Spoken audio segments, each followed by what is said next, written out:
بسم اللہ الرحمن الرحیم۔ السلام علیکم۔ بادشاہ نے ایک درویش سے کہا، مانگو کیا مانگتے ہو؟ درویش نے اپنا کشکول آگے کر دیا اور عاجزی سے بولا، حضور صرف میرا کشکول بھر دیں۔ بادشاہ نے فوراً اپنے گلے کے ہار اتارے، انگوٹھیاں اتاری، جیب سے سونے چاندی کے اشرفیاں نکالیں اور درویش کے کشکول میں ڈال دیں۔ لیکن کشکول بڑا تھا اور مال و متاع کم، لہٰذا اس نے فوراً خزانے کے انچارج کو بلایا۔ انچارج ہیرے جواہرات کی بوری لے کر حاضر ہوا۔ بادشاہ نے پوری بوری الٹا دی، لیکن جوں جوں جواہرات کشکول میں گرتے گئے، کشکول بڑا ہوتا گیا، یہاں تک تمام جواہرات غائب ہو گئے۔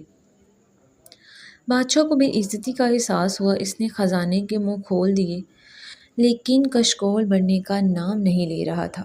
خزانے کے بعد وزراء کی باری آئی، اس کے بعد درباریوں اور تجوریوں کی باری آئی، لیکن کشکول خالی کا خالی رہا۔ ایک ایک کر کے سارا شہر خالی ہو گیا، لیکن کشکول خالی رہا۔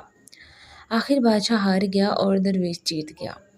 درویش نے کشکول بادشاہ کے سامنے الٹایا، مسکرایا، سلام کیا اور واپس مڑ گیا۔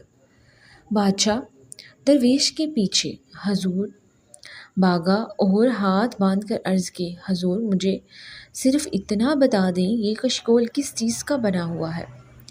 درویش مسکرایا اور کہا، یہ خواہشات سے بنا ہوا کشکول ہے۔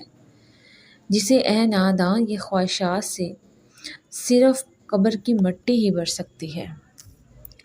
اس کہانی سے ہمیں سیکھ ملی ہے کہ ہماری خواہشات جتنی بڑھتی جائیں گی، ہمارا دل اتنا ہی چھوٹا ہوتا جائے گا، اور یہ خواہشات قبر میں جا کر ہی ختم ہوگی۔ اگر آپ کو یہ کہانی پسند آئی ہے تو میرے چینل زنیشا اسٹوری کو سبسکرائب کریں اور ویڈیو کو لائک شیئر ضرور کریں۔